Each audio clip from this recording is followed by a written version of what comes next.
Hey everyone. So a couple days ago, we posted Scarlett's review of I Just Kept Spinning by Destiny Berry and illustrated by April Fox.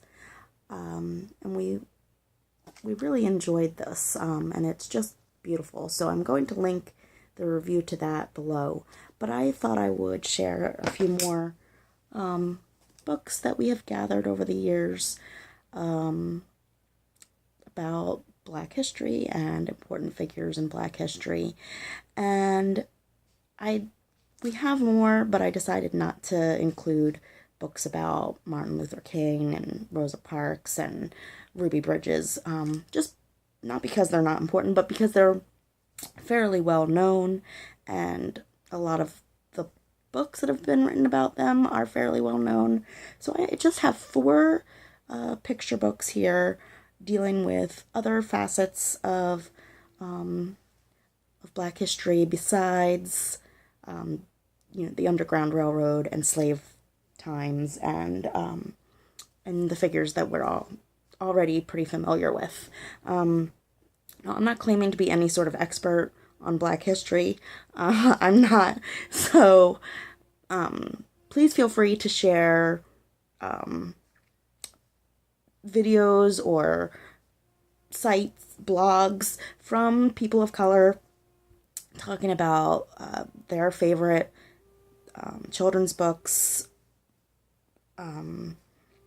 dealing with the subject. I just thought I would continue the conversation. So this first one is Mary McLeod Bethune by Eloise Greenfield and illustrated by Jerry Pinkney. Now, I had never heard of this woman before I read this book to my daughter. I'm trying to get it. I guess there's just going to be a glare on it.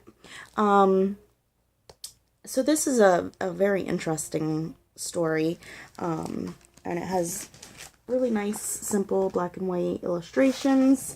So Mary McLeod Bethune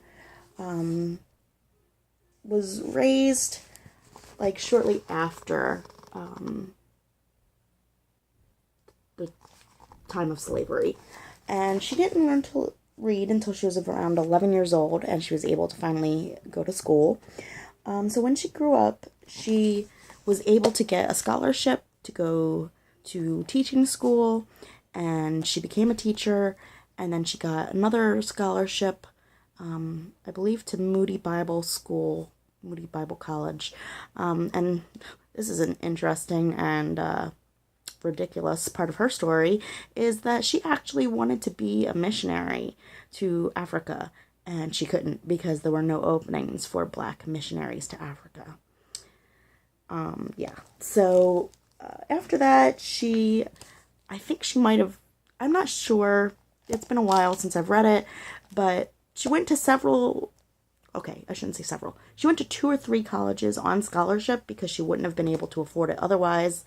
And she became a teacher, and at one point she goes to Florida, and she wants to find a building to rent to start a school, and she only had $1.50 in her pocket.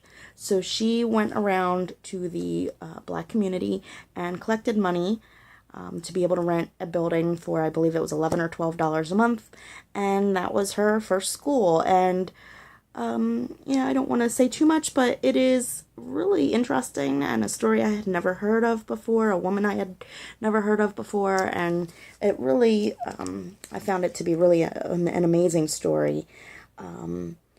She died in 1955, and part of her will was a message she left to the children of the world, a message of hope to never stop learning and keep striving for better in the world.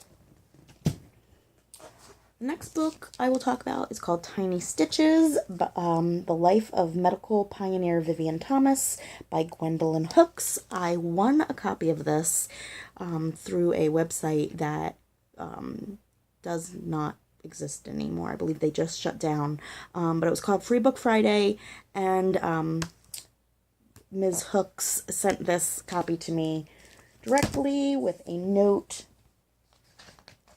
And she signed it, which is just always really cool. So this is about Vivian Thomas, who was not a doctor, but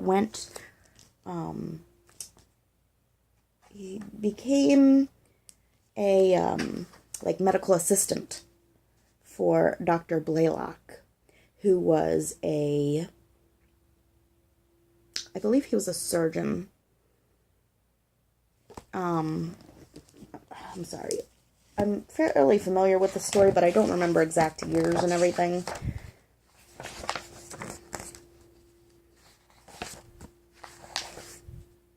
So, in 1929, I believe he lost his job, Vivian, so that's when he went for an interview to become Dr. Blaylock's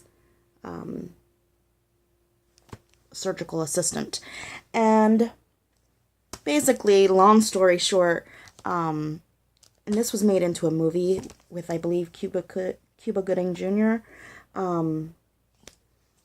about how Vivian Thomas ended up discovering how infant heart surgeries could be performed, which is just an extremely, extremely important part of our history that we don't necessarily know a whole lot about.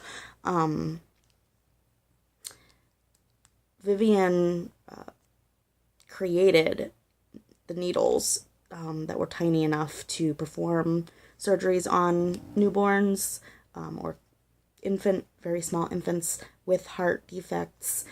And the first heart surgery, which was for TOF, which is tetralogy of Fallot, Dr. Blaylock performed with Vivian standing behind him, watching and telling him what to do and making sure he was doing it correctly.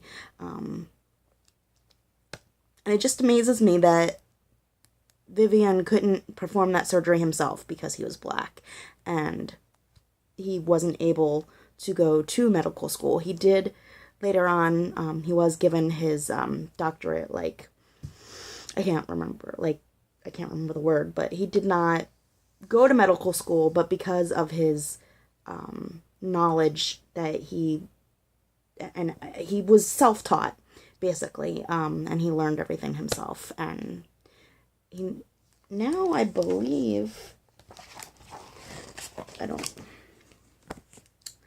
I'm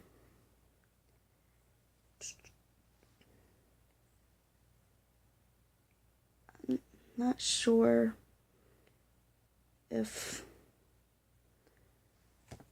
he's still alive, but I know that he was teaching at Johns Hopkins, I believe. Yeah, but this is just a great story and very important, and it has, a black author and illustrator, and again, just amazing artwork. So I definitely recommend this picture book. And next, I have When Marion Sang by Pam Munoz Ryan and illustrated by Brian Selznick, who is just an amazing artist. This is a Robert F. Seibert honor book. And so this is about Marian Anderson and her journey, if you will, in life and in towards her performance at Carnegie. And she was also the first African-American artist to appear as a soloist with the Philadelphia Philharmonic. So this is a great children's book if you have not heard of it. And finally, I have Brick by Brick, written by Charles R. Smith Jr. and illustrated by Floyd Cooper. Both of them have been Coretta Scott King Award winners with other picture books. that they've been involved in. Now, this is not a finished copy. Some sort of bookstore or maybe a library, I don't recall, but at some point we went to some bookstore or library that used to have a box of like samples that they would get, and they weren't completed arcs. I actually taped, it would be the cover and the pages, and I actually taped all the pages in. So this is not like the world's most gorgeous copy of this, although all the words and pictures are final. But anyway, this is about the slaves building the White House. And it's sort of written in like a poetry or prose format.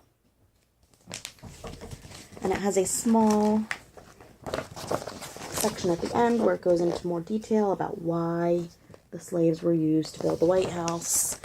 And so I just really recommend that. I think this is a very important story that our kids need to know. So, let me know if you have any of these books, what you think of them, if you have any other suggestions for children's books relating to African American history, or if you have any YouTubers or bloggers that write or talk about this sort of thing. I'd love to check them out, so let me know in the comments. Thanks for watching.